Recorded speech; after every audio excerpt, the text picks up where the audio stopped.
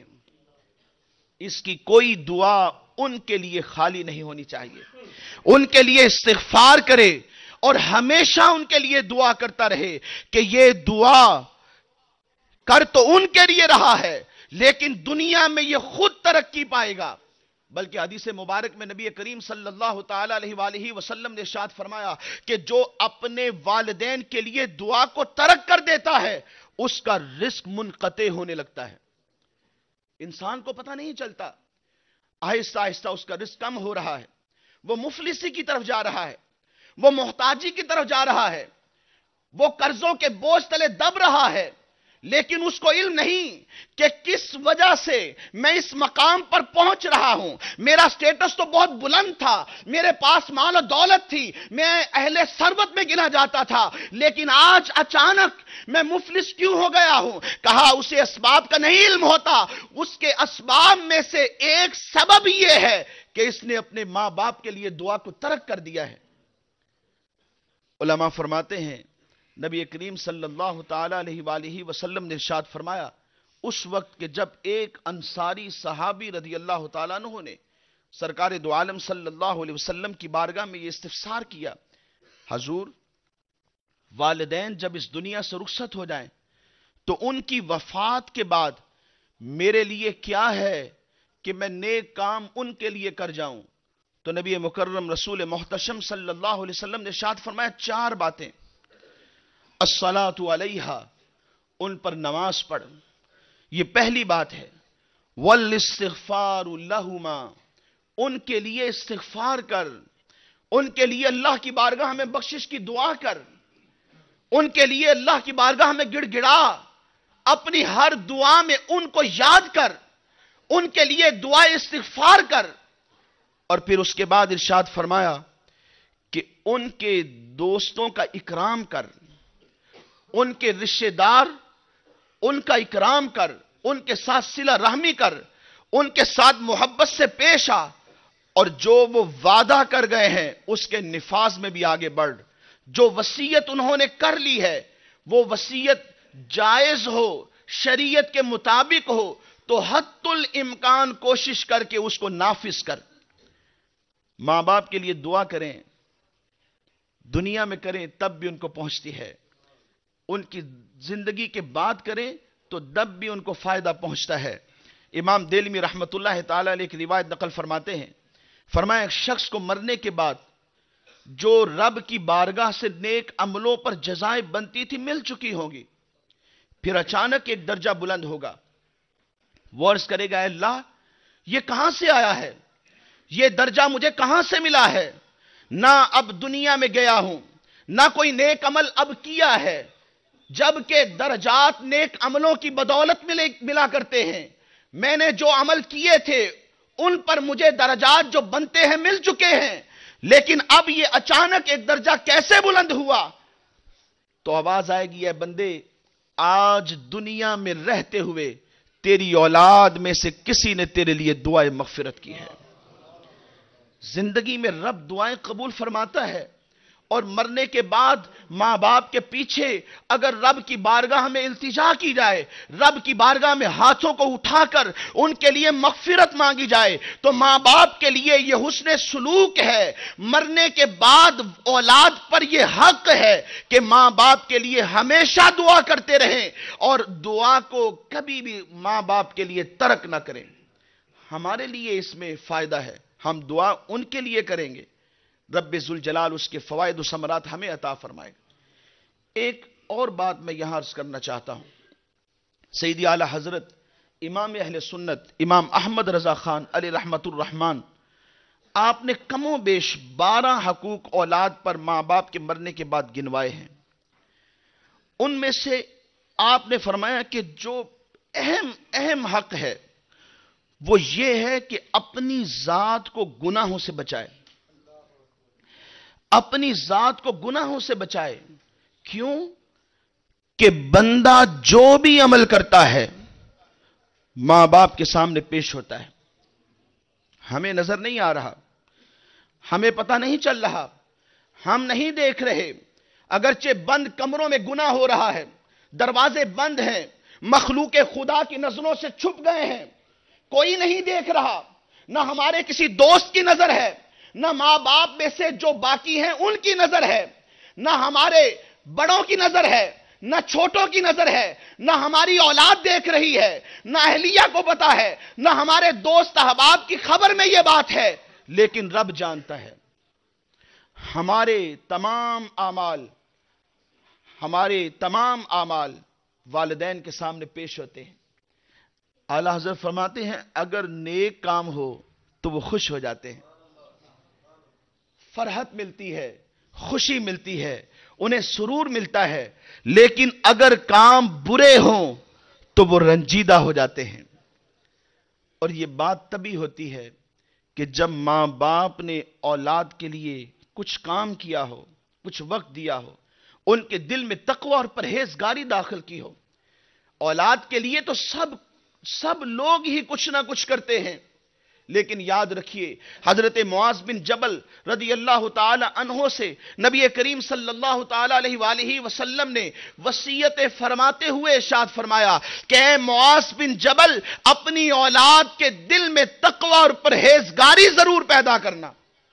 ہم سب کچھ دیتے ہیں، ذرا غور کیجئے، ہم سب کچھ دیتے ہیں، اولاد کے لیے بہت کچھ کرتے ہیں، دن رات کی محنت کرتے ہیں. ہمارے 2 بچے ہیں، 3 بچے ہیں، ہر ایک کا گھر جدا ہونا چاہیے، ہر ایک کے پاس گاڑی الگ ہونا چاہیے، ہر ایک کے پاس بزنس الگ ہو، ہر ایک کا سٹیٹس الگ ہو، ہر ایک کا مقام الگ ہو، ہر ایک کی عزت الگ ہو، ہر ایک کا مرتبہ جدا ہو. ہر ایک کے لیے کوشش کرتے ہیں. باپ شب و روز محنت کرتا ہے، سب کچھ دیتا ہے، اور بیٹیوں کو جہیز کے لیے صبح شام محنت کرتا ہے کہ کہیں میری ناک نہ رہ جائے.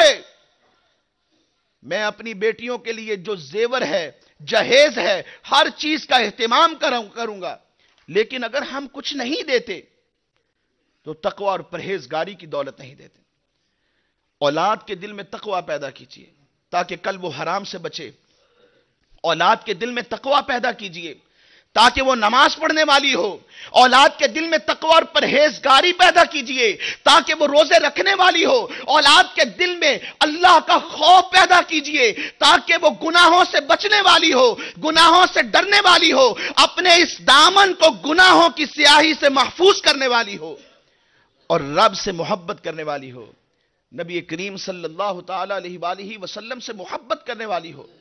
اولاد کے دل میں تقوی اور پرہیزگاری پیدا کیجئے، کیونکہ یہی سب کچھ ہے، یہی وہ بات ہے، یہی وہ وصف ہے جو ہمارے اس دنیا سے چلے جانے کے بعد ہماری اولاد کو ابھارے گا، برانگیختہ کرے گا کہ اللہ کی بارگاہ میں ہاتھ اٹھاؤ اور اپنے ماں باپ کے لیے دعا کرو، کیونکہ اولاد جو نیک ہے وہ صدقہ جاریہ ہے. مرحوم حاج صاحب نے اپنی زندگی میں محنت کی، اپنے بیٹوں کو عالم بنایا.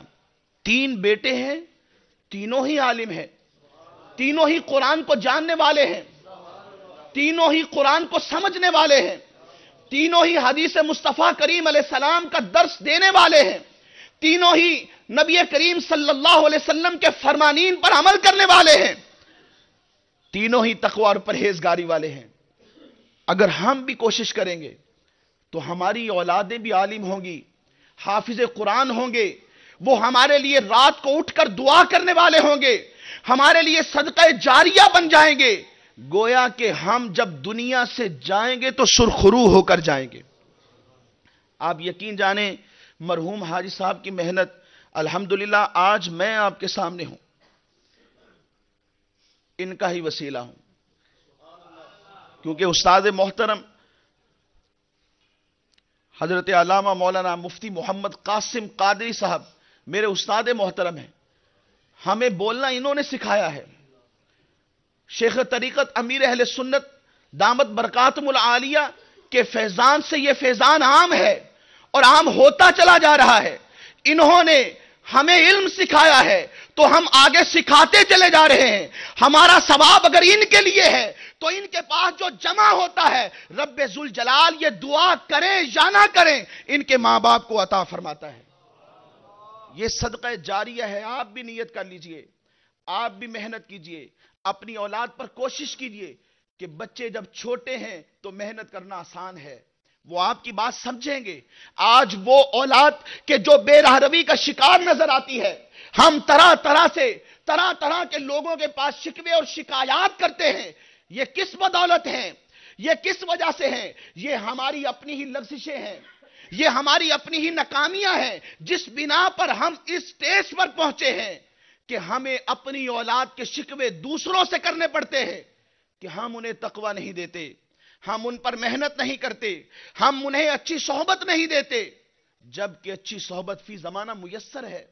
دعوت اسلامی کا مدنی ماحول آسمانوں پر چمکنے والے ستاروں کی طرح چمک رہا ہے, گلستانوں میں مہکنے والے پھولوں کی مہکار کی طرح مہکتا ہوا نظر آتا ہے. آپ آئیے تو صحیح, آپ بیٹھیے تو صحیح, آپ کو یہاں قرآن کی خوشبو آئے گی.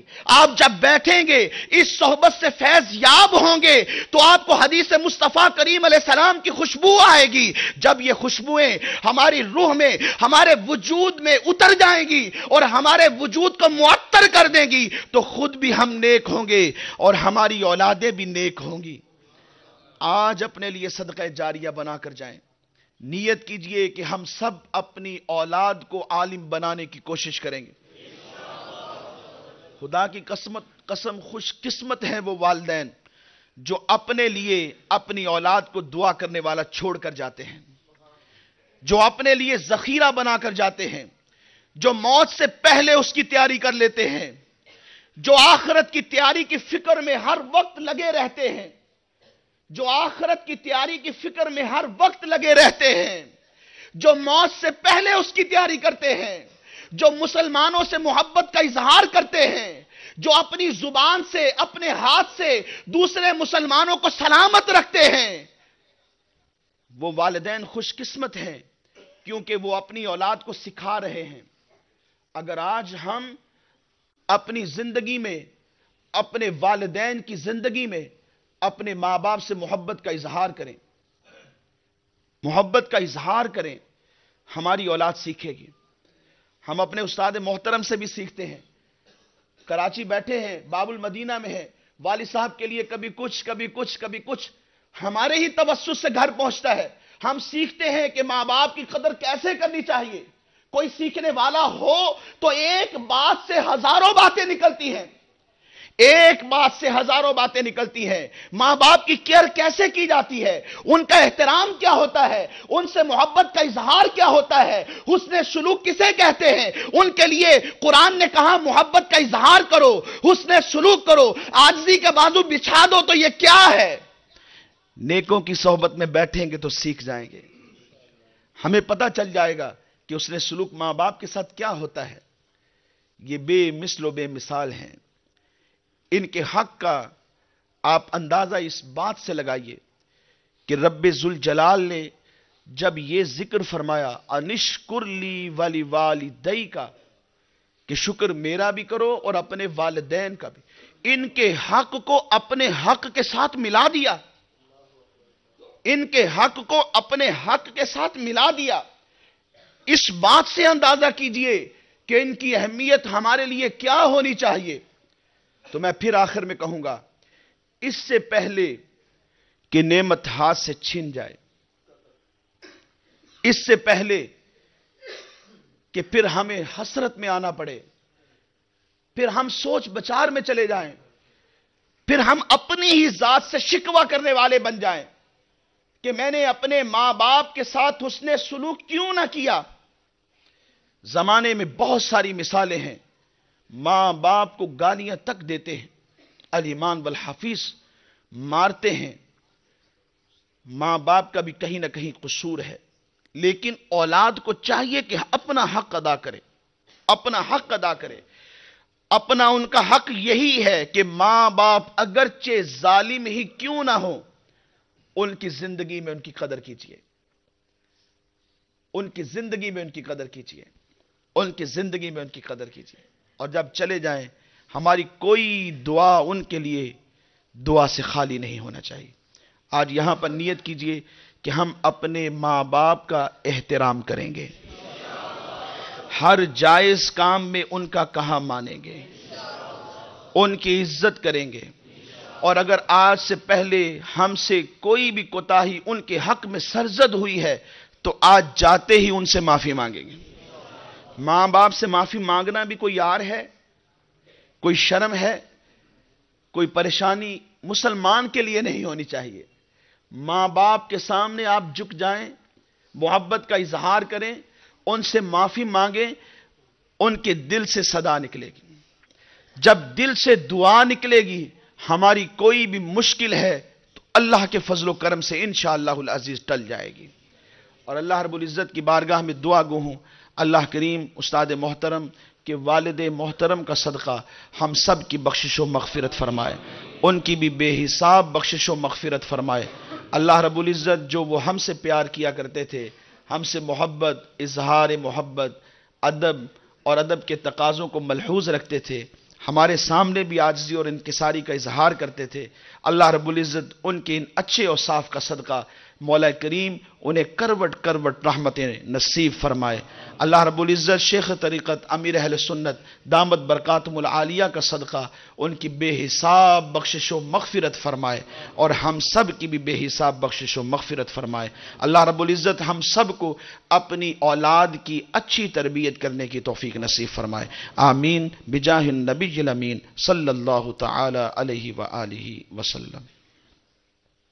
ابھی انشاءاللہ ختم پاک پڑھا جائے گا. تمام اسلام بھائی اللہ تعالی اور اس کے پیارے حبیب کریم علیہ الصلوۃ والسلام کی رضا کے لیے خوب کان لگا کر